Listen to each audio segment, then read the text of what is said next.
بسم الله الرحمن الرحيم ثم آتينا موسى الكتاب تماما على الذي أحسن وتفصيلا لكل شيء وهدى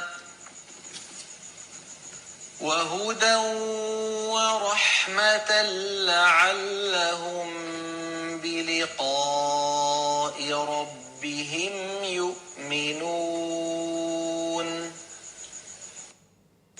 وهذا كتاب أنزلناه مبارك فاتبعوه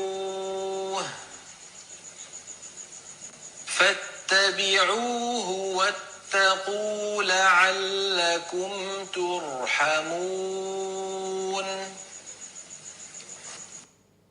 أن تقولوا إنما أنزل الكتاب على طائفتين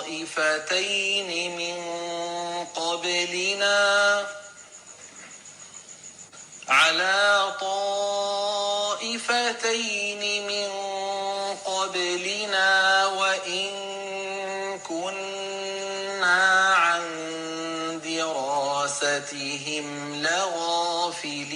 لغافلين أو تقولوا لو أنا أنزل علينا الكتاب لكنا أهدى منهم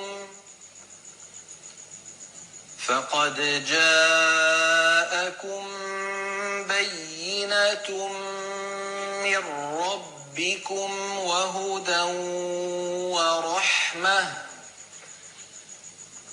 فمن أظلم ممن كذب بآيات الله وصدف عنها سنجزي الذين يصدفون عن آياتنا سوء العذاب بما كانوا يصدفون هل ينظرون إلا أن تأتيهم الملائكة أو يأتي ربك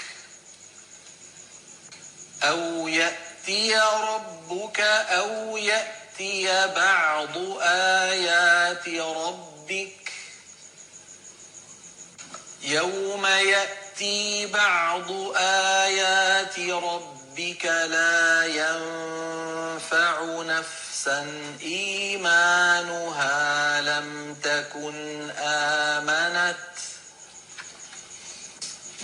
تكن آمنت من قبل أو كسبت في إيمانها خيرا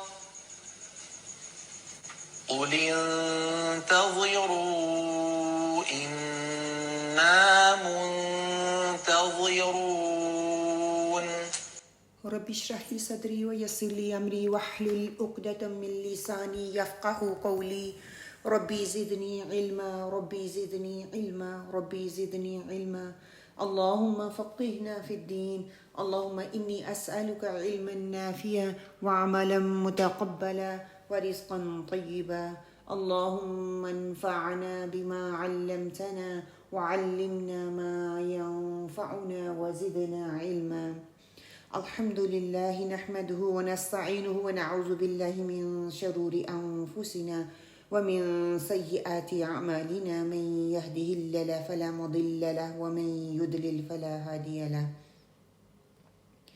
اللهم أرنا الحق حقا وارزقنا اتباعه وأرنا الباطل باطلا وارزقنا اجتنابه الحمد لله رب العالمين والصلاة والسلام على أشرف الأنبياء والمرسلين نبينا محمد وعلى آله وصحبه أجمعين الله ربي لا أشرك به شيئا اللهم لا سهل إلا ما جعلته سهلا وأنت تجعل الحزن سهلا إذا شئت فوض أمري إلى الله إن الله بصير بالعباد الحمد لله على كل حال الحمد لله بنعمته تتم الصالحات اللهم ثبتنا عند الموت بلا إله إلا الله اللهم اجعلني أحبك بقلبي كله وأرضيك بجهدي كله اللهم أهدني وسددني اللهم أهدني واهدني به اللهم اغفر لي واهدني وارزقني وعافني أعوذ بالله من ضيق المقام يوم القيامة آمين يا رب العالمين السلام عليكم ورحمة الله وبركاته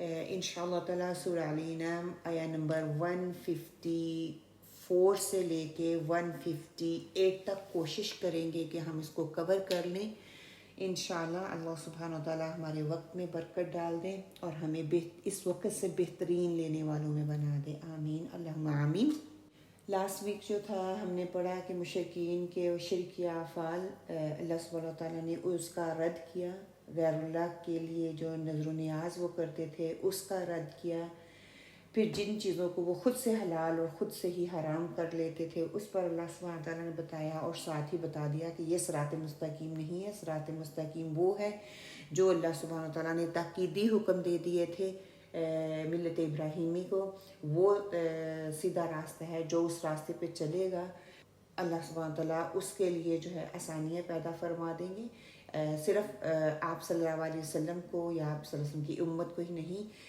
ملت ابراہیمی پہ چلنے کا حکم دیا گیا بلکہ اس سے پہلے جتنے بھی رسول آئے جتنے بھی نبی آئے ان سب کو اسی راستے پہ چلنے کا حکم دیا گیا تھا اور یہ جو تاکیدی پیغام دیا گیا یہ موسیٰ علیہ السلام کے حوالے سے بات کر کے اللہ سبحانہ وتعالیٰ نے یہ بات واضح کر دی کہ تورات میں بھی یہ حکم دیا گیا بسم اللہ کے بعد تورات کا یہاں پہ آغاز ہوتا ہے تو یہی احکام ان کو وہاں پہ بھی دیے گئے ہیں ان کو یہ بتایا جا رہا ہے کہ اگر ان کے بارے میں تم ان احکامات پر عمل نہیں کرو گے تو ان کو وعید دے دی گئی تھی کہ اللہ سبحانہ وتعالیٰ نے ان کے لیے سخت سزا کی وعید سنائی آگے موسیٰ علیہ السلام ہی کے حوالے سے بات ہو رہی ہے انشاءاللہ تعالیٰ آیت کا ٹائٹل آپ لکھ لیں اللہ سبحانہ وتعالیٰ کے احکامات کی پیروی سے اللہ کی طرف سے ہدایت اور رحمت ملتی ہے کہ اللہ تعالیٰ نے جو احکامات الہی دے دیے ہیں اس کی پیروی کرنے سے ہدایت اور رحمت ملے گی انشاءاللہ لفظ بلفظ ترجمہ ثم پھر آتینا ہم نے دی موسیٰ کو الکتاب کتاب تماماً نعمت پوری کرنے کو علی پر الذی جو احسن نیکوکار ہے وتفصیل اور تفصیل لکل شیء ہر چیز کی وہدن اور ہدایت ہے ورحمتن اور رحمت ہے لعلہم تاکہ وہ بلقائی ملاقات پر ربہم اپنے رب کی یؤمنون وہ ایمان لائیں بامحاورہ ترجمہ ثم آتينا موسى الكتاب تماما على الذي أحسن وتفصيلا لكل شيء وهدى ورحمة لعلهم بلقاء ربهم يؤمنون پھر ہم نے موسیٰ علیہ السلام کو کتاب دی تھی جس سے اچھی طرح عمل کرنے والوں پر نعمت پوری ہو اور سب احکام کی تفصیل ہو جائے اور رہنمائی ہو اور رحمت ہو تاکہ وہ لوگ اپنے رب کے ملنے کے یقین کر لیں اس پہ یقین لے آئیں اب اللہ سبحانہ وتعالیٰ موسیٰ علیہ السلام سے خطاب کرتے ہوئے کہتے ہیں ثم آتینا موسیٰ الکتاب پھر ہم نے موسیٰ علیہ السلام کو کتاب عطا کی مشرکین مکہ کو جہاں پہ بتایا جا رہا ہے کہ حضور پاک صلی اللہ علیہ وسلم کی نبوت کا وہ انکار کرتے تھے آپ پر نازل ہونے والی کتاب قرآن پاک کو بھی تسلیم نہیں کرتے تھے یہاں پر اللہ سبحانہ وتعالیٰ موسیٰ علیہ السلام کا ذکر کر کے یہ بتا رہے ہیں کہ اللہ سبحانہ وتعالیٰ یہاں پہ موسیٰ علیہ السلام اور تورات کا ذکر دلیل کے طور پر کر رہے ہیں مقصد بتانا یہ ہے کہ حضور پاک صلی اللہ علیہ وسلم کا دعویٰ نبوت اور رسالت کوئی انوکھی اور عجیب بات نہیں ہے اللہ تعالیٰ نے اس سے پہلے بھی رسول بھیجے اس سے پہلے بھی کتابیں نازل فرمائیں آپ صلی اللہ علیہ وسلم کی رسالت اور نزول قرآن کا کوئی کیوں انکار تم کرتے ہو کہ یہاں پر اللہ تعالیٰ نے نبوت کے انکار کے جواب میں موسیٰ علیہ السلام کا ذکر کیا اور ان کی کتاب کا ذکر کیا اور جواب میں ان کو بتایا جا رہا ہے کیونکہ وہ انکار کر رہے تھے اس کے جواب میں بتا دیا کہ تورات کی بات ہے نا اس کے علاوہ دوسری بہت سی جو پرانی کتابیں ہیں، پہلے کی کتابیں ہیں، اللہ سبحانہ تعالیٰ نے پہلے ہمیں 10 اصول ہم پڑھ کے آئے ہیں وہ بتا دیے. اس پر تو تورات کا حکم اور قرآن کا حکم، یہ دونوں کتابیں اس پر متفق ہیں نا.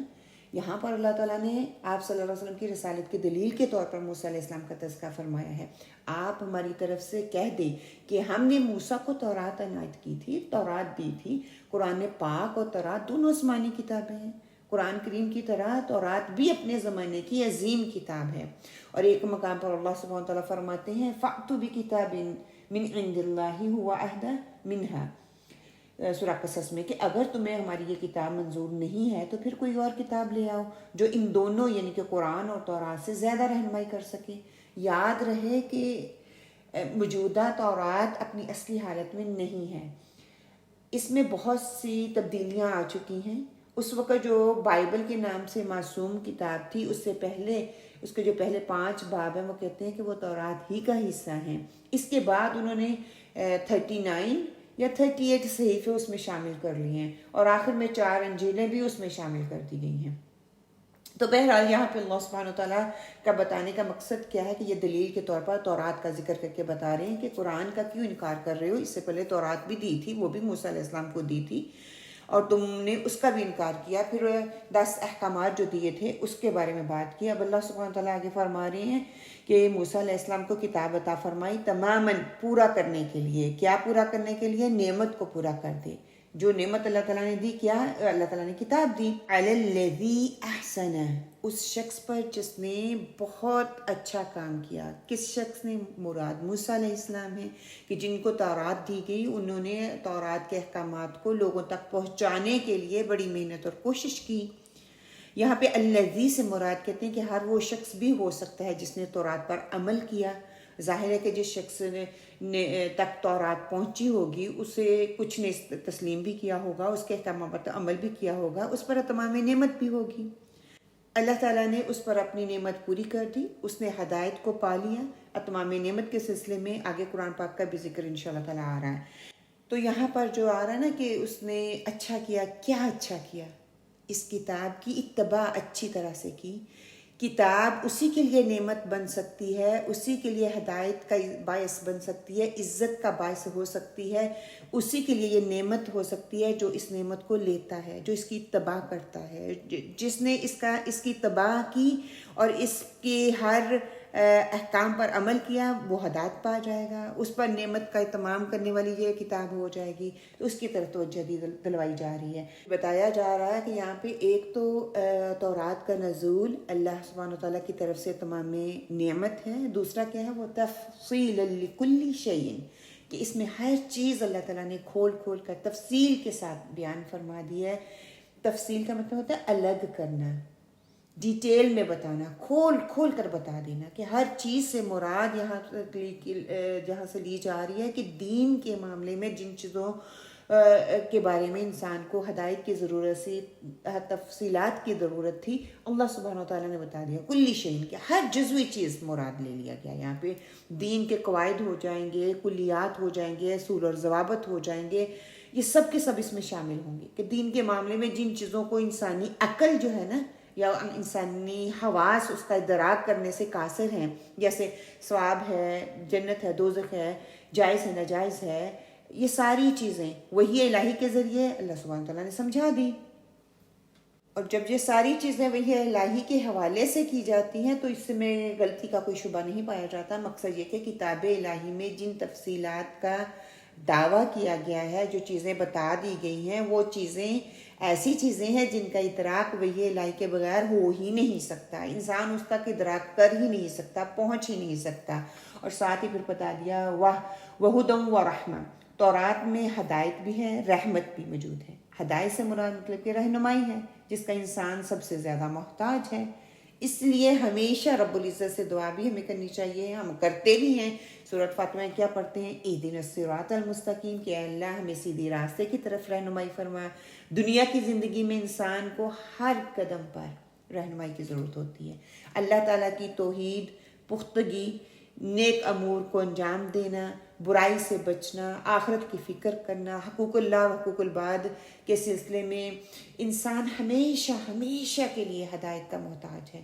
یہ رہنمائی اسے کتاب الہی سے حاصل ہو سکتی ہے، کوئی اور کتاب نہیں ہے جو اس کے لیے رہنمائی کر سکے، ہدایت دے سکے۔ اس لیے تورات کو بھی ہدایت کے نام سے تعبیر کیا گیا، کیونکہ اس وقت تورات جو تھی ان کے لیے وہ کتاب تھی جو کہ اب ہمارے لیے قرآن ہے۔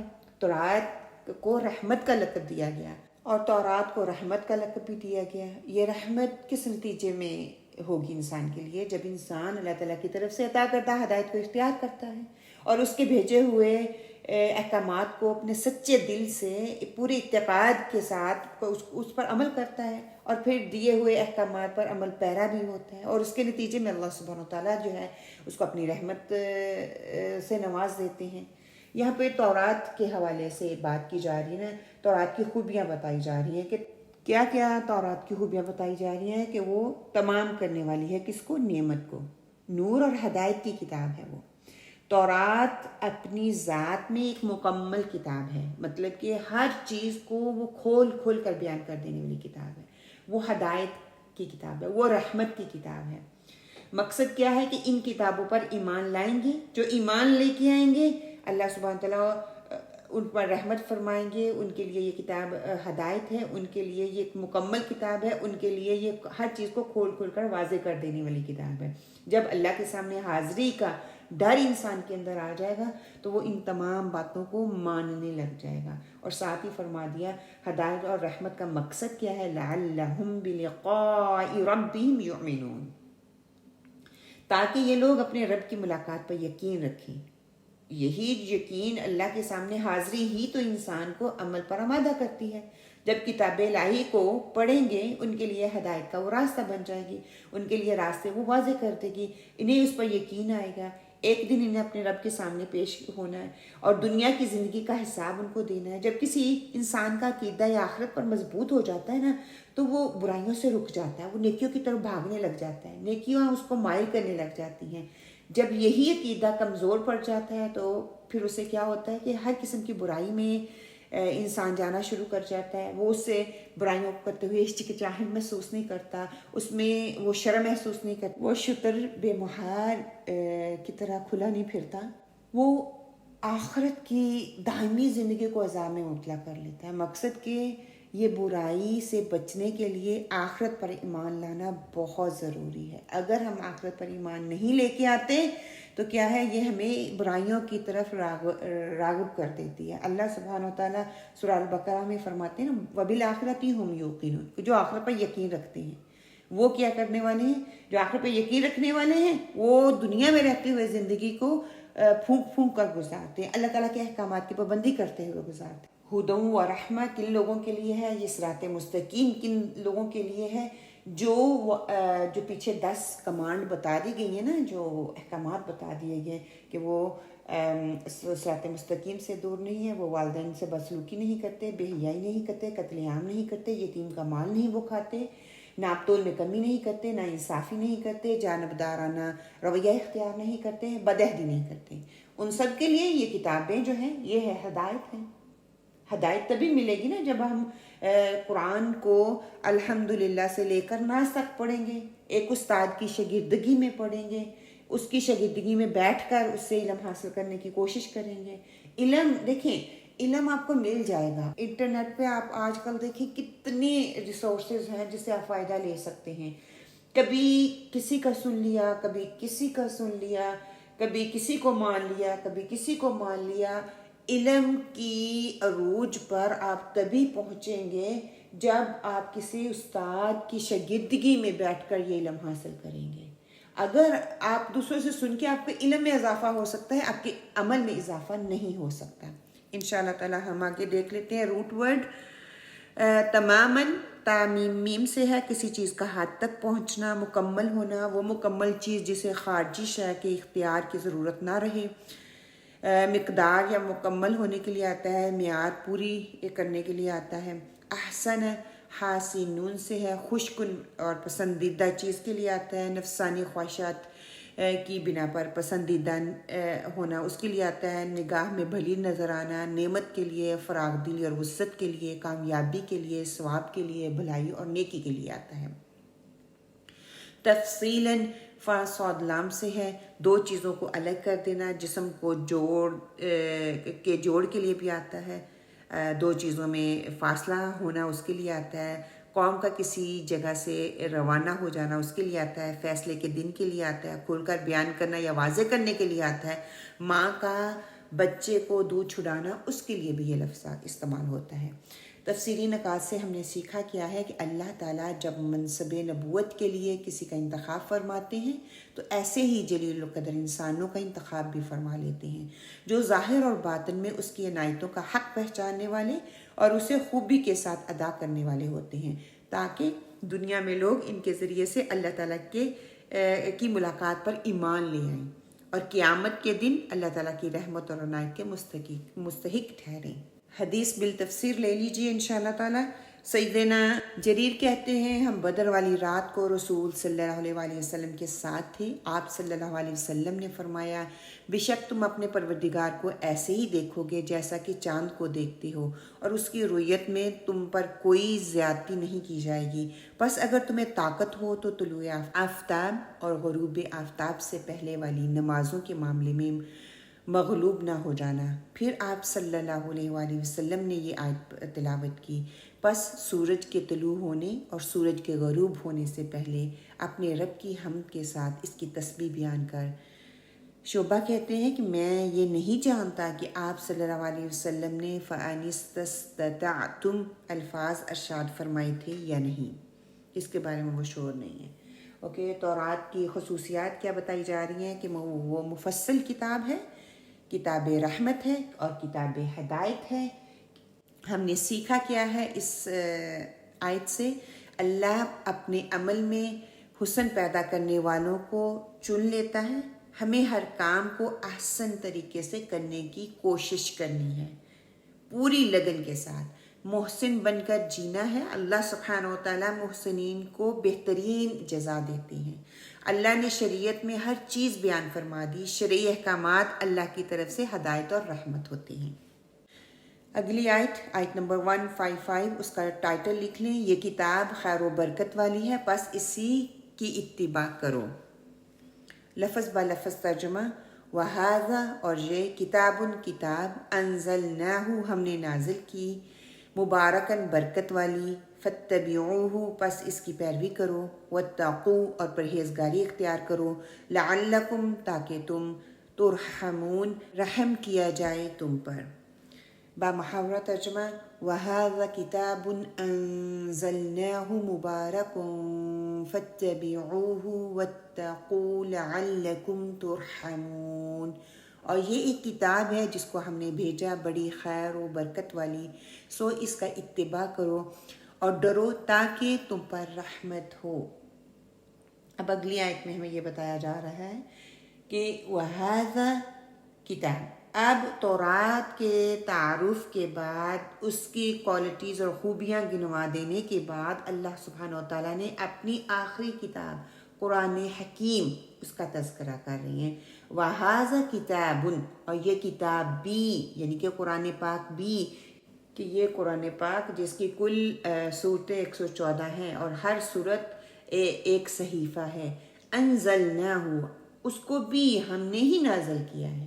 یہ بھی ایک عظیم کتاب ہے، اپنے حجم کے اعتبار سے تو چھوٹی ہے، مگر جامعیت کے اعتبار سے اس سے عظیم کتاب آپ کو دنیا میں کہیں نہیں ملے گی، کہیں بھی آپ جا کے دیکھ لیں۔ اس کتاب کے اندر اللہ سبحانہ وتعالیٰ نے اتنے علم اور عرفان کے خزانے چھپا دیے ہیں نا کہ انسان کو اس کتاب ہی سے وہ ملیں گے، کہیں اور سے نہیں مل سکتے۔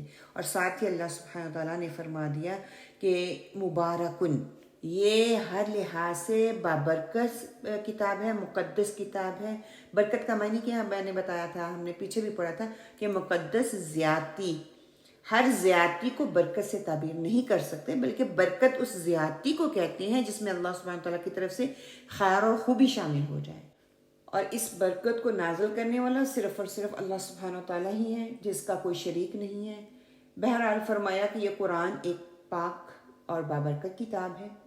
جب یہ بات واضح ہوگی کہ قرآن کریم ہی اللہ تعالیٰ کی طرف سے نازل کردہ کتاب ہے جو کہ بابرکت ہے، ساتھ ہی فرما دیا فَاتَّبِعُوهُ، اب کیا کرنا ہے؟ اس کی اتباع کرو، اس کے اندر موجود تمام احکامات کو تسلیم کرو، اس پر عمل کرو۔ اس میں جو فرائض اللہ تعالیٰ نے بتا دیے ہیں کوئی بھی شخص اس سے مستثنا نہیں ہے، لیکن بعض نوافل اور مباحات ہیں، بعض اس سے کم درجے کے ہیں، بعض مکروہات کا ذکر اللہ تعالیٰ نے کیا، یہ تمام کی تمام واجب التعمیل ہیں، یہ نہیں کہ ان کو کرنا نہیں ہے، البتہ فرائض کی اولیت ہے۔ اب بتا دیا وَاتَّقُوا، اور ڈرتے رہو، برائی سے بچتے رہو، کفر اور شرک اور بدعات کے قریب نہ جاؤ، لَعَلَّكُمْ تُرْحَمُونَ، تاکہ تم پر رحم کیا جائے۔ اللہ تعالیٰ کی رحمت کے حصول کا یہی ایک ذریعہ ہے کہ اس بابرکت کتاب کی اتباع کی جائے، اس کے احکامات کی خلاف ورزی نہ کی جائے، ہمیشہ اللہ سے ڈرا جائے۔ یہ دونوں کتابیں تورات اور قرآن پاک کی پوزیشن واضح کرتی ہیں، سبحان اللہ، کہ ان کتابوں میں موجود متفق علیہ چیزوں کا ذکر اللہ سبحانہ تعالیٰ نے فرما دیا کہ اگر تم چاہتے ہو کہ اللہ کی نعمتیں تم پر نچھاور ہوں تو کیا کرنا ہوگا؟ اس کتاب کو مضبوطی سے پکڑنا ہوگا، اس کتاب کی پیروی کرنی ہوگی، اس کے پیچھے چلنا ہوگا، اس کو اپنی مرضی کے مطابق نہیں ڈالنا بلکہ اس کے مطابق خود کو ڈالنا ہے اور اللہ سے ڈرتے رہنا ہے، پھر یہ کتاب ہمارے اوپر رحمتیں نچھاور کرے گی۔ روٹ ورڈ کیا ہے؟ مبارکن، بارہ کاف سے ہے، اونٹ کا سینہ اس کے لیے آتا ہے، میدان جنگ میں ثابت قدم رہنا، سخت کا راز اس کے لیے آتا ہے، چوپائے کا جم کر کھڑا ہونا، کسی شے میں خیر الہی شامل ہونا، ہر وہ چیز جس میں خیر و برکت پائی جائے اس کے لیے آتا ہے، بابرکت ذات کے لیے بھی آتا ہے۔ وَاتَّقُوا، واو قافیہ سے، کسی چیز کو مضر اور نقصان پہنچانے والی چیزوں سے بچنا، نفس کو برائی سے بچانا، گناہوں سے رکنا، خوف اور امید رکھنا، اللہ سے ڈرنا، کسی چیز کے ذریعے بچاؤ حاصل کرنا۔ پھر ترحمون، راہ میم سے ہے کہ عورت کا رحم اس کے لیے آتا ہے، قرابت کے لیے آتا ہے، صلہ رحمی کے لیے آتا ہے، رحم کرنے کے لیے آتا ہے، انعام اور مشقت کے لیے آتا ہے، عذاب نہ دینا اس کے لیے بھی آتا ہے۔ تفسیری نکات سے ہم نے کیا سیکھا ہے کہ قرآن میں دین اسلام کو بارش سے تشبیہ دی گئی، بارش جو کہ زمین کی سیرابی، رویدگی اور سرسبزگی کا ذریعہ بنتی ہے، اس کے خزانوں اور اس کی برکتوں کو ابھارتی ہے، اس کے مردہ اور بے آب و گیا ہو جانے کے بعد اس کو اثر نو، تازگی بخشتی ہے، تازہ کر دیتی ہے۔ دین اسلام بھی انسان کو اس کی روحانی موت کے بعد ابدی زندگی بخشتا ہے۔ حدیث بالتفسیر لے لیجئے، صحیح بخاری کی حدیث ہے، یہ 6491 ہے۔ حضرت عبداللہ بن عباس رضی اللہ تعالیٰ سے روایت ہے کہ رسول صلی اللہ علیہ وسلم نے ایک حدیث قدسی میں فرمایا، اللہ سبحانہ و تعالیٰ نے نیکیاں اور برائیاں مقدر کر دی ہیں اور پھر انہیں صاف صاف بیان کر دیا، پس جس نے کسی نیکی کا ارادہ کیا لیکن اس پر عمل نہ کر سکا تو اللہ تعالیٰ نے اس کے لیے ایک مکمل نیکی کا بدلہ لکھا ہے، اور اگر اس نے ارادہ کے بعد اس پر عمل بھی کر لیا تو اللہ تعالیٰ نے اس کے لیے اپنے ہاں 10 گنا سے 700 گنا تک کی نیکی لکھ دی ہے، اور اس سے بڑھ کر اور جس نے کسی برائی کا ارادہ کیا اور پھر اس پر عمل نہیں کیا تو اللہ تعالیٰ نے اس کے لیے اپنے ہاں نیکی لکھی ہے، اور اگر اس نے اس کا ارادے کے بعد اس پر عمل بھی کر لیا تو اپنے ہاں اس کے لیے ایک برائی لکھی ہے۔ مطلب کہ کوئی نیکی کرتا ہے تو اس کو 7 سے 700 گنا تک اجر میں دیا جاتا ہے، اور جو برائی کرتا ہے اس کی ایک برائی کے بدلے ایک ہی دی جاتی ہے، اگر وہ برائی کا ارادہ کرتا ہے اور برائی نہیں کرتا تو اس کو ایک نیکی لکھ دی جاتی ہے۔ قرآن کی خوبیاں کیا بتائی جا رہی ہیں کہ پچھلی الہامی کتابوں کی تصدیق کرنے والی کتاب ہے، اور قیامت تک نوح انسانی کے لیے یہ مشعل راہ ہے، یہ ہدایت کا ذریعہ ہے، یہ رحمت کا ذریعہ ہے۔ ہم نے سیکھا کیا ہے؟ شریعت کے احکامات ہماری زندگی میں خیر و برکت کا باعث ہیں، اور اس لیے ان کی پیروی کرنے میں ہی ہماری نجات ہے، ان کی پیروی ہم نے کرنی ہے۔ شریعت کے احکامات کی احسن درجے کی پیروی کرنے کے لیے ہر عمل میں تقوی اختیار کرنا جو ہے وہ ضروری ہے۔ اس طرح اللہ سبحانہ و تعالیٰ کی رحمت میں رہنے سے ہم اللہ کی خیر و برکت کو سمیٹ سکتے ہیں۔ آیت نمبر 156، واضح ہدایت آ چکی، اب غفلت والی زندگی نہیں گزارنی، یہ ٹائٹل آپ لکھ لیجئے۔ بامحاورہ ترجمہ ان تقولوا انما انزل الكتاب على طائفتين من قبلنا وان كنا عن دراستهم لغافلين، کہیں تم لوگ یوں نہ کہو کہ کتاب تو صرف ہم سے پہلے جو 2 فرقے تھے ان پر نازل ہوئی تھی اور ہم ان کے پڑھنے پڑھانے سے محض بے خبر ہیں۔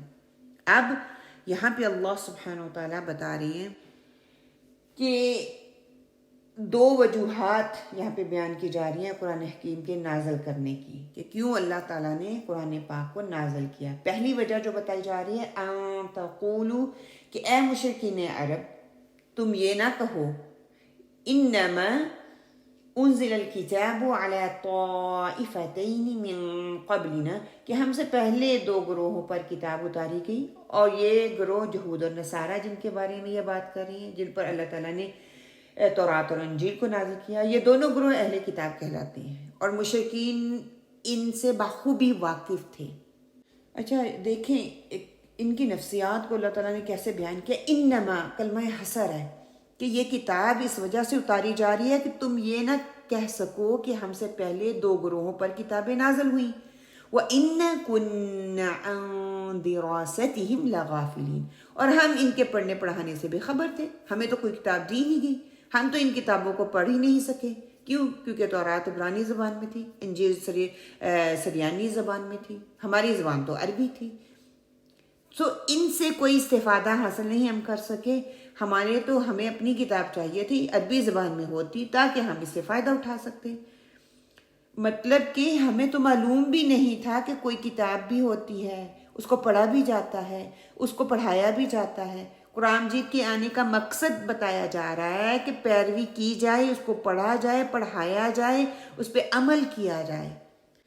اب ہم روٹ ورڈ دیکھ لیتے ہیں کہ طائفتین، تا و فا سے کسی چیز کے گرد چکر لگانا، چوکی دار جو رات کو حفاظت کے لیے چکر لگائے اس کے لیے آتا ہے، کسی چیز کا خیال آنا، طواف کرنا آفت یا حادثے کے لیے آتا ہے، وہ لوگ جو بیت اللہ کا قصد کریں اس کے لیے آتا ہے، نوکر چاکر کے لیے آتا ہے، لوگوں کی ایک جماعت اس کے لیے آتا ہے۔ دراستہم، داراسین سے ہے کہ گھر کے نشان کا باقی رہنا، علم کو حفظ کر کے اس کا اثر لے لینا، سبق دہرانا، عورت کا حائضہ ہونا، اونٹ کے جسم پر خارش کا آنا یا اس کے اثرات کا ظاہر ہونے کے لیے استعمال ہوتا ہے۔ لا غافلین، غین فعلام سے ہے کہ غفلت، قلت، تحفظ و احتیاط کی بنا پر ہونے والا سہو اس کے لیے آتا ہے، لاپرواہی کے لیے آتا ہے، کتاب کو نقطے اور اعراب لگائے بغیر چھوڑ دینا اس کے لیے بھی یہ لفظ استعمال کیا جاتا ہے۔ تفسیر کے نکات میں کیا ہے کہ اللہ تعالیٰ نے ہر طرح سے تمام حجت کر دیا کہ کسی کے پاس کوئی بہانہ نہ رہے۔ عربوں کے لیے قرآن کا ان کی زبان میں نازل ہونا ایک حجت تھی۔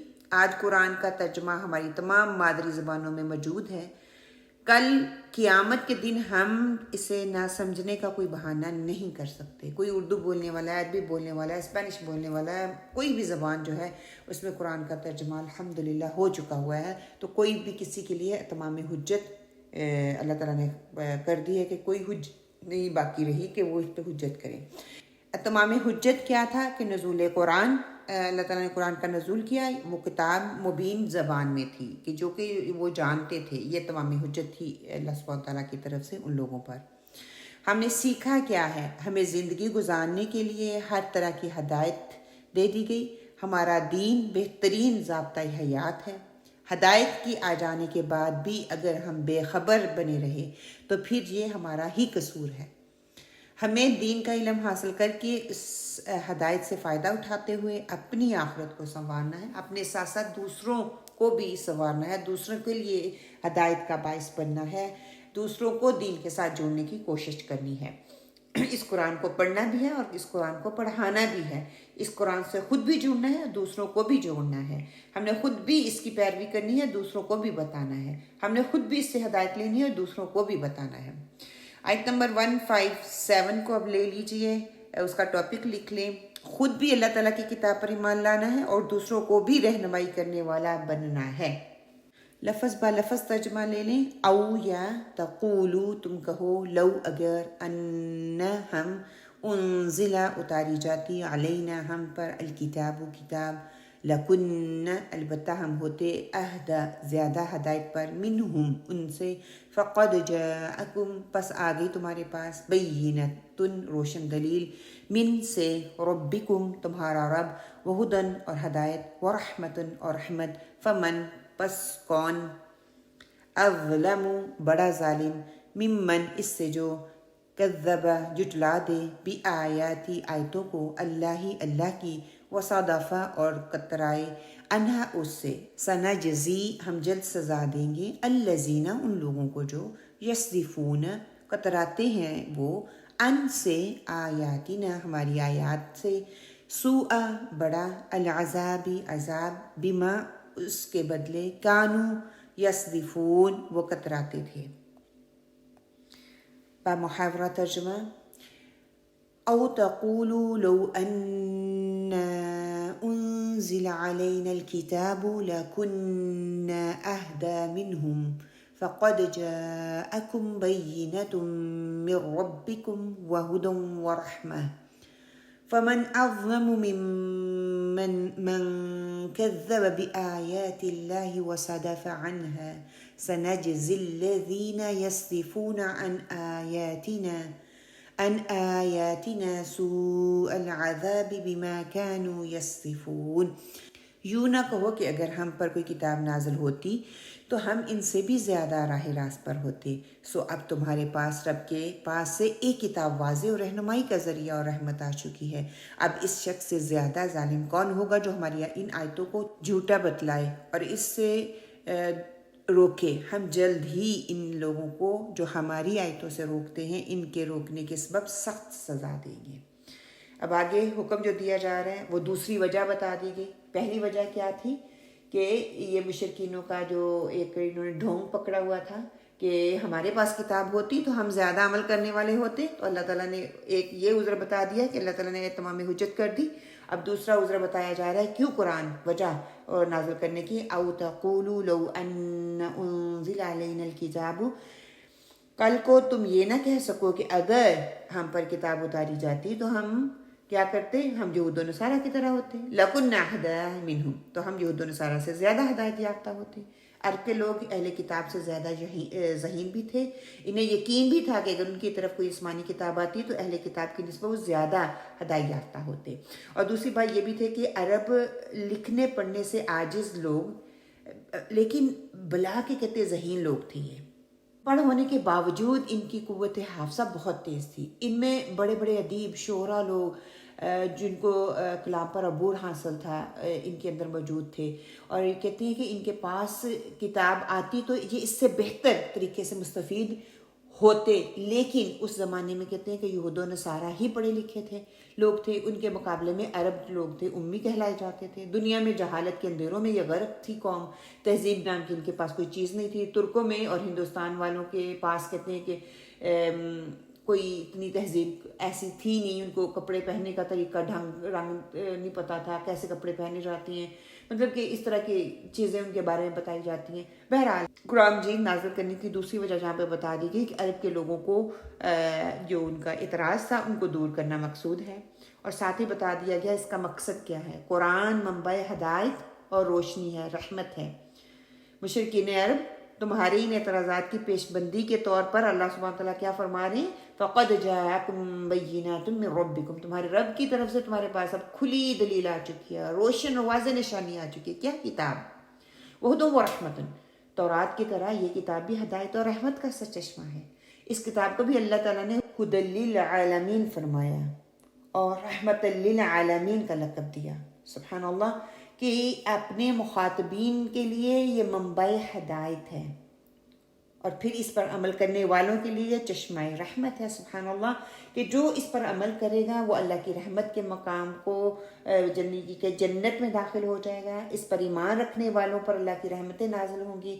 آپ صلی اللہ علیہ وآلہ وسلم کا فرمان ہے جو لوگ بیٹھ کر اللہ کا ذکر کرتے ہیں یا کتاب الہی کی تلاوت کرتے ہیں ان کو فرشتے ہر طرف سے گھیر لیتے ہیں.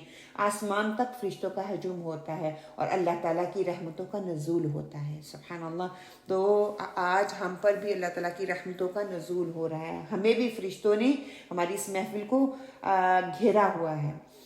اور ساتھ ہی کہہ دیا کہ کلام مکمل ہونے کے بعد اللہ تعالیٰ نے ارشاد فرمایا فَمَنْ أَظْلَمُ مِمَّنْ كَذَّبَ بِآيَاتِ اللَّهِ، اور اس شخص سے بڑا ظالم کون ہوگا جو اللہ تعالیٰ کی آیات کو جھٹلاتا ہے، اس کی تکذیب کرتا ہے، وَصَدَفَ عَنْهَا، اور قرآن کریم سے اعتراض کرتا ہے. جو شخص ان خوبیوں کے حامل کتاب سے روگردانی کرنے والا ہے وہ بدبخت ہی ہو سکتا ہے.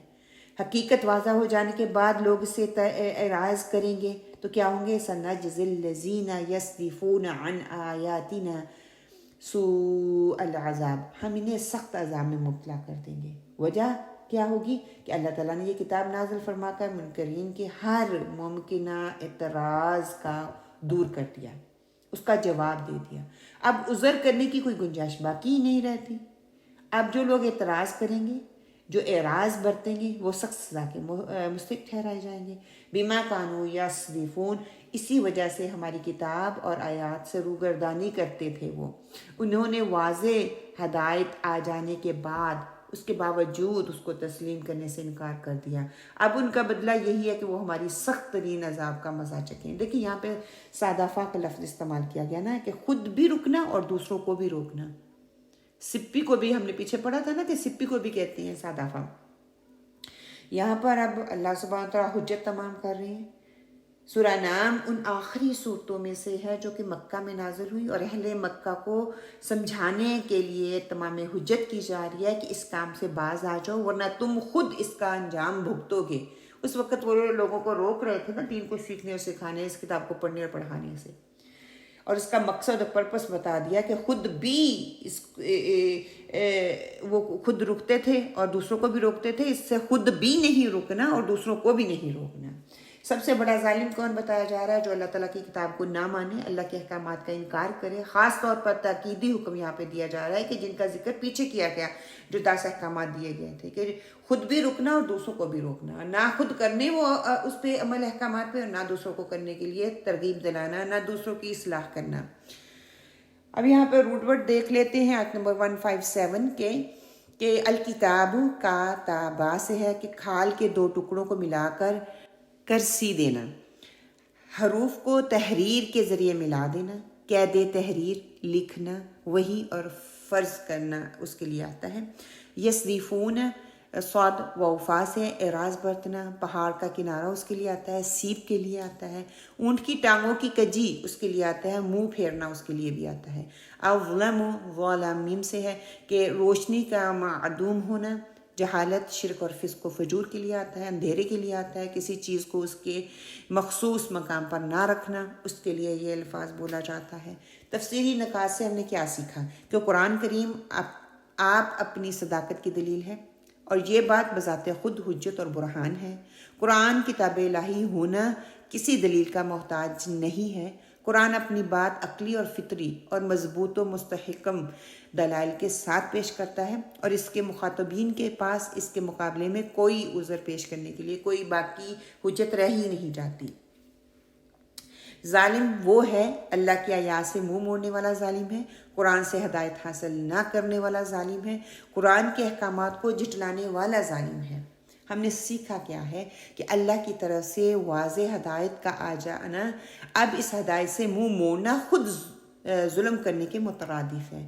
کہ اللہ تعالیٰ نے کھلی دلیل، کھلے واضح طور پر ہمیں وہ کتاب دے دی. حقدار کو اس کا حق نہ دینا ایک اور بڑا ظلم ہے. ہمیں ہر قسم کے ظلم سے بچنا ہے. اطاعت بندگی کا سب سے پہلا تقاضا ہے. اللہ کی آیات کا انکار کریں گے تو سزا کے مستحق ٹھہرائے جائیں گے. آیت نمبر 158، جن لوگوں کے اندر خیر موجود ہوتی ہے وہ اصلاح قبول کر ہی لیتے ہیں.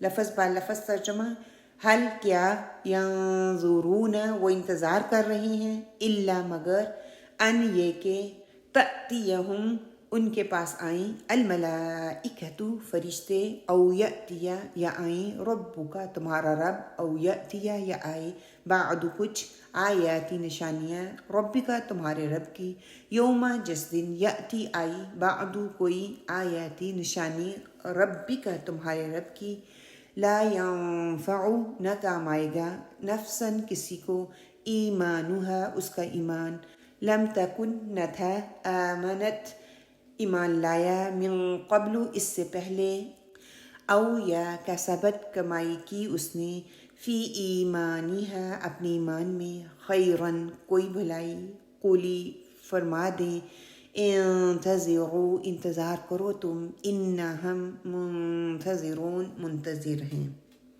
با محاورہ ترجمہ هل ينظرون إلا أن تأتيهم الملائكة أو يأتي ربك أو يأتي بعض آيات ربك يوم يأتي بعض آيات ربك لا ينفع نفسا إيمانها لم تكن آمنت من قبل أو كسبت في إيمانها خيرا قل انتظروا إنا منتظرون۔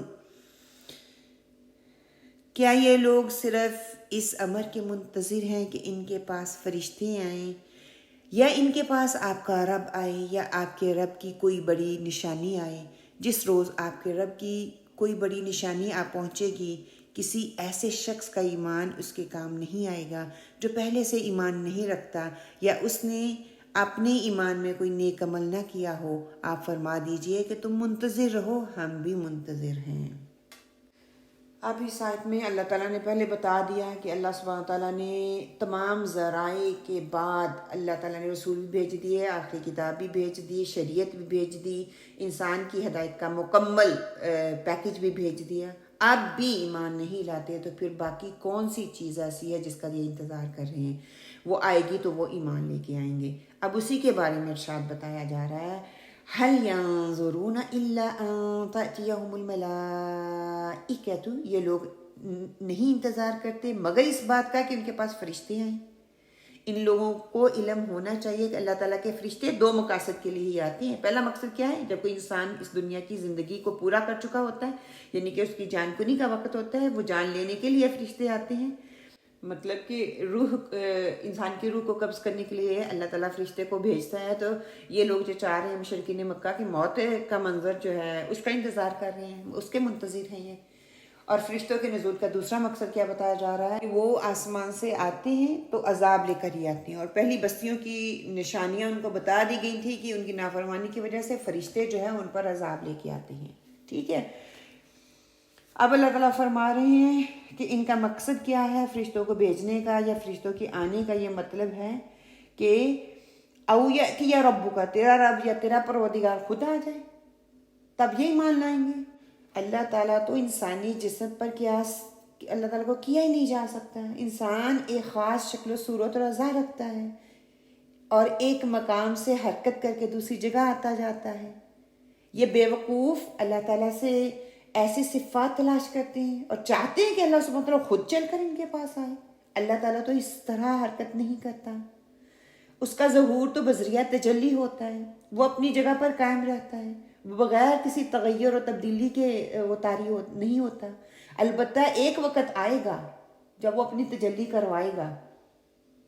وہ کون سا وقت ہوگا؟ سورہ الفرقان میں اللہ سبحانہ وتعالیٰ فرماتے ہیں یوم تشقق السماء بالغمام ونزل الملائکۃ تنزیلا، جس دن آسمان بادل کے ساتھ پھٹ جائے گا اور فرشتے نازل ہوں گے، مگر اللہ تعالیٰ کا ظہور خاص قسم کی تجلی کی صورت میں ہوگا۔ اللہ سبحانہ وتعالیٰ نزول فرمائیں گے اور کائنات کے درمیان فیصلہ فرمائیں گے، مگر سب کچھ قیامت والے دن ہوگا۔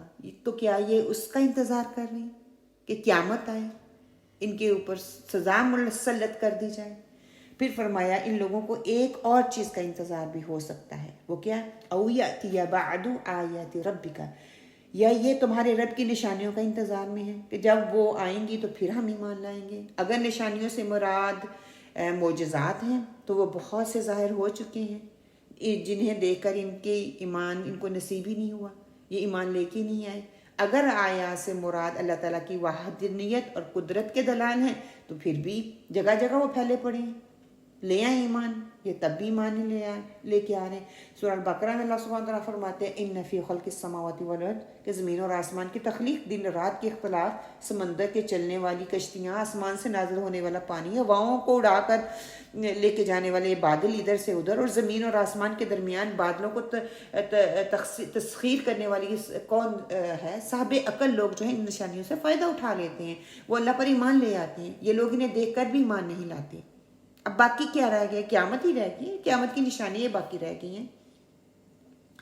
حدیث میں آتا ہے نا کہ قیامت کی 10 بڑی نشانیوں کا ذکر موجود ہے، جن میں سب سے عظیم نشانی یہ ہوگی کہ سورج جو ہے مشرق کی بجائے وہ مغرب سے نکلے گا۔ ایک موقع پر سورج غروب ہو رہا ہوگا تو آپ صلی اللہ علیہ وسلم نے حضرت ابو ذر غفاری سے فرمایا تھا کیا تم جانتے ہو کہ یہ سورج کہاں جاتا ہے؟ عرض کیا حضور اللہ اور اللہ کے رسول ہی بہتر جانتے ہیں۔ آپ نے فرمایا کہ سورج ہر روز جہاں سے جا کر عرش الہی کے نیچے سجدہ کرتا ہے اور پھر اسے اپنی رفتار جاری رکھنے کی اجازت ملتی ہے، وہ حسب معمول اپنا سفر جاری کر دیتا ہے۔ فرمایا ایک دن ایسا آئے گا جب سورج سجدے کے لیے حاضر ہوگا تو اللہ کا حکم ہوگا اپنی حرکت الٹ دو، چنانچہ سورج مشرق کی بجائے مغرب کی طرف ہو جائے گا۔ لوگ یہ عظیم نشانی دیکھ کر گھبرا اٹھیں گے اور سب لوگ ایمان لانے کی کوشش کریں گے۔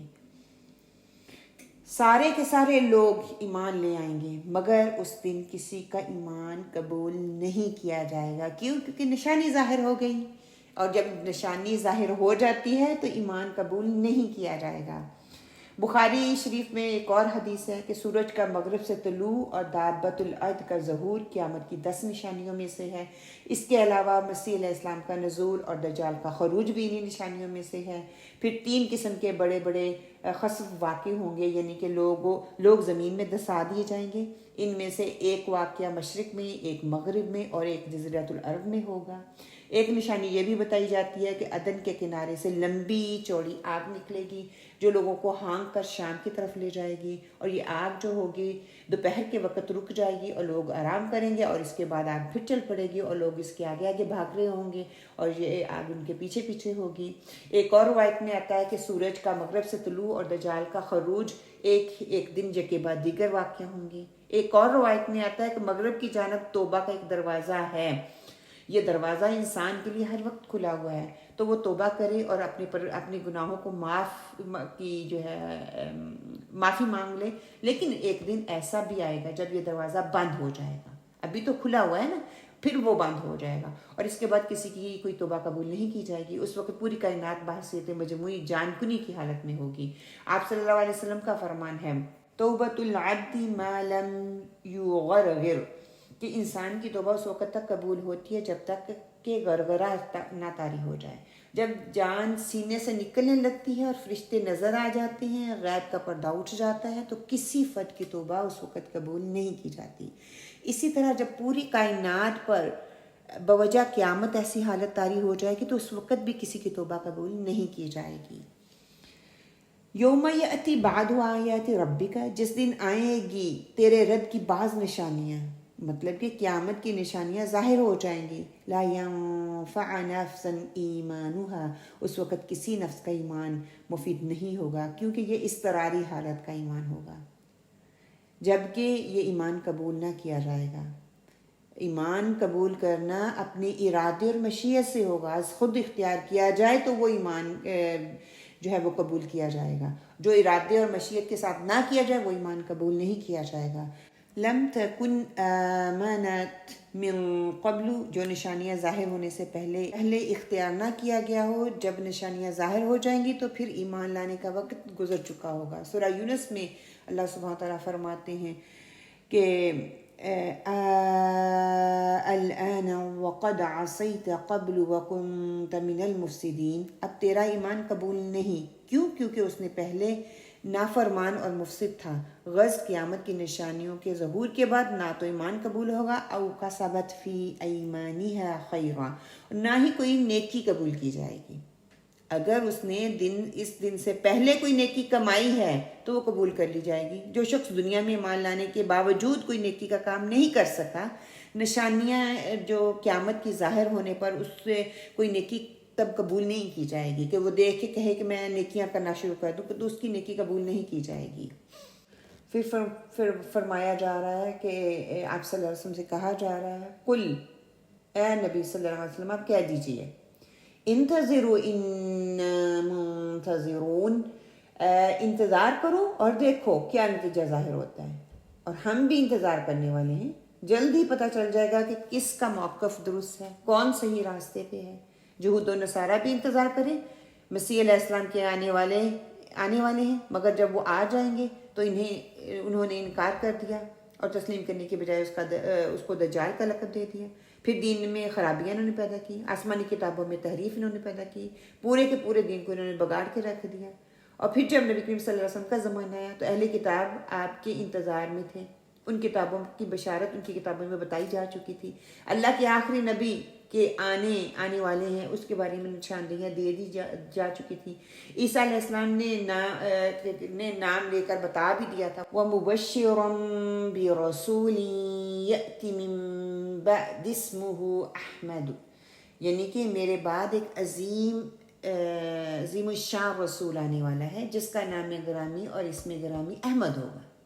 مگر یہ لوگ ابھی بھی بضد ہیں، عناد کی وجہ سے آپ صلی اللہ علیہ وسلم کو انہوں نے ماننے سے انکار کر دیا، آپ پر ایمان نہیں لائے، کفر و شرک پر ہی قائم رہے۔ اب عرب کے لوگوں کو ویسے ہی اسی جہالت کی وجہ سے شرک پر وہ اڑے ہوئے ہیں، عناد کی وجہ سے حقیقت کو تسلیم ہی نہیں وہ کرنا چاہ رہے۔ اگر وہ تسلیم نہیں کرنا چاہ رہے، کسی کی دلیل کو تسلیم کرنے کے لیے تیار نہیں ہے، وہ محض حد درمی پر قائم ہے، پھر اس کے نتیجے کا انتظار کرو جو اللہ تعالیٰ کی طرف سے ظاہر ہونے والا ہے۔ اور یہ نتیجہ دو طرح سے ظاہر ہوگا۔ پہلا کیا کہ پہلی دفعہ انسان کو تو اس وقت پتہ چل جاتا ہے نا جب اس کی موت کا وقت آ جاتا ہے، من مات فقد قامت قیامتہ، جو مر گیا اس کے لیے تو قیامت اسی وقت برپا ہو گئی، اور اس کے ساتھ ہی عالم برزخ کا معاملہ شروع ہو جاتا ہے۔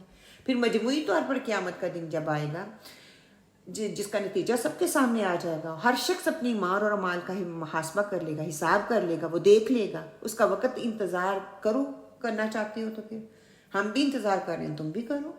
پھر پتہ چل جائے گا کہ نتیجہ کس کے حق میں بہتر ہے، کس کے حق میں فائدہ مند ہے، کس کو اس کا فائدہ ملا ہے۔ کہ انسان موت کے آنے سے پہلے، قیامت کے آنے سے پہلے، فرشتوں کے آنے سے پہلے اپنے عمل کو درست کرے، عقل، تکبر، تکذیب، کفر کو چھوڑ کر ہدایت کے راستے پر آ جائے، ورنہ ان میں سے کوئی ایک یا سب آ جائیں، نشانیاں ظاہر ہو جائیں تو انسان کا ایمان لانا اس کو کوئی فائدہ نہیں دے گا۔ ہر انسان کا امتحان ہو رہا ہے نا کہ وہ بن دیکھے اپنے رب پر ایمان لاتا ہے، اپنے رب سے ڈرتا ہے، بغیر کسی پریشر کے، اپنی گڈ ول کے ساتھ، اپنی آزادی کے ساتھ اللہ کے حکم کو مان رہا ہے۔ یہ آزادی اور چوائس لمیٹڈ ہے، ہمیشہ رہنے والی نہیں ہے۔ جب موت کا فرشتہ پہنچا تو توبہ قبول نہیں ہوگی۔ اس وقت جو انسان کہے گا میں توبہ کرتا ہوں، میں معافی مانگتا ہوں، میں اللہ کے راستے پر ایمان لے کے آتا ہوں، میں اللہ کو ماننے والا ہوں، کبھی بھی نہیں آئے گا۔ فرعون کی مثال ہمارے سامنے اور بہت سی مثالیں ہمیں قرآن سے مل جاتی ہیں۔ اب ہم روٹ ورڈ دیکھ لیتے ہیں۔ ینظرون نظارا، کہ کسی چیز کو دیکھنا، کسی چیز کا ادراک کرنا، غور و فکر کرنا، بصیرت کے لیے آتا ہے۔ کسی چیز کی طرف نظر اٹھائے جانا، رکھنا یا نظر آئے یا نہ آئے اس کی طرف دیکھنا، انتظار کرنے کے لیے آتا ہے۔ اور ربو کا رابا، رب سے ہے تربیت کرنا، نشوونما کرنا، ذرے سے کمال تک پہنچانے والا، سردار ہونا، مسبب الاسباب ہونا، اللہ رب العزت کے لیے آتا ہے۔ علم سے اپنی پرورش کرنے والے کے لیے آتا ہے، وہ بادل جو نباتات کی پرورش کرے اس کے لیے آتا ہے۔ خیرن، خواہ یا راہ سے ہے جو سب کو مرغوب ہو، عقل کے لیے آتا ہے، عدل و فضل کے لیے آتا ہے، ہر مفید چیز کے لیے آتا ہے، نیکیوں کے لیے آتا ہے، مال و دولت کے لیے آتا ہے، بھلائی کے لیے استعمال ہوتا ہے، بہتر چیز کو طلب کرنے کے لیے یہ استعمال ہوتا ہے۔ تفسیری نکات سے ہم نے سیکھا کیا ہے کہ اللہ کے نزدیک وہی معتبر ایمان ہے جو سماع اور بصر، دل و دماغ کی حاضری کے ساتھ صلاحیتوں کو استعمال کر کے لایا جائے، اپنے ارد گرد نشانیوں کو دیکھ کے لایا جائے، اللہ کی قدرت کے نظاروں کو دیکھ کے ایمان لایا جائے، وہی ایمان جو ہے اللہ کے نزدیک معتبر ایمان ہے۔ قرآن میں اسی کو ایمان بالغیب سے تعبیر کیا گیا ہے۔ انبیاء علیہ السلام دنیا میں تزکیہ اور اصلاح کے مشن پر آئے، جن لوگوں کے اندر خیر موجود تھی وہ اصلاح کو قبول کر لیتے ہیں، اور جن کے اندر خیر نہیں ہوتی وہ اصلاح کو قبول نہیں کرتے۔ قیامت آ جانے کے بعد ایمان لانا انسان کے لیے فائدہ مند نہیں ہوگا، حالت کفر کی نیکیاں فائدہ اس کو انسان کو نہیں دیں گی، اور مہلت کا وقت ختم ہو جائے گا، پھر وہ مہلت نہیں دی جائے گی۔ حدیث بالتفصیل لے لیجئے، صحیح بخاری کی حدیث ہے 4635۔ حضرت ابو ہریرہ رضی اللہ تعالیٰ نے بیان کیا، رسول صلی اللہ علیہ وسلم نے فرمایا، اس وقت تک قیامت نہ ہوگی جب تک سورج مغرب سے طلوع نہ ہو لے، جب لوگ اسے دیکھیں گے تو ایمان لائیں گے، لیکن یہ وہ وقت ہوگا جب کسی ایسے شخص کو اس کا ایمان کوئی نفع نہ دے گا جو پہلے سے ایمان نہ رکھتا ہو۔ ہم نے سیکھا کیا ہے کہ اللہ رب العزت نے انسان کو جو عقل اور قوت فیصلہ کی صلاحیتیں دی ہیں، ان کے استعمال سے اپنے ایمان کو مضبوط بنانا ہے۔ اخروی نجات پانے کے لیے ایمان لانا اور عمل صالح کرنا دونوں لازم و ملزم ہیں۔ جس کے پاس عمل صالح کی کوئی کمائی نہیں، اسے اس کا ایمان بھی کچھ نفع نہیں دے گا، کوئی خاص اس کو فائدہ نہیں پہنچانے والا۔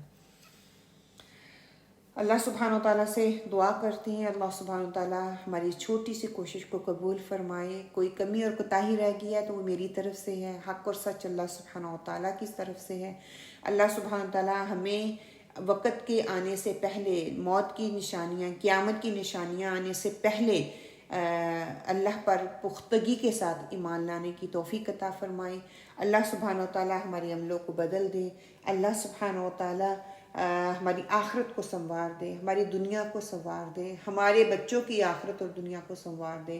اللہ سبحانہ تعالیٰ ہمیں آخرت اورینٹڈ بنائے، نہ کہ دنیا کا بندہ بن کے دنیا کی خواہشات کے پیچھے چلنے والا بنائے، اپنے نفس کا بندہ بن کر جینے والا بنائے۔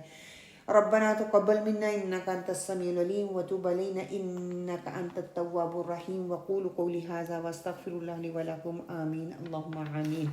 السلام علیکم ورحمۃ اللہ وبرکاتہ۔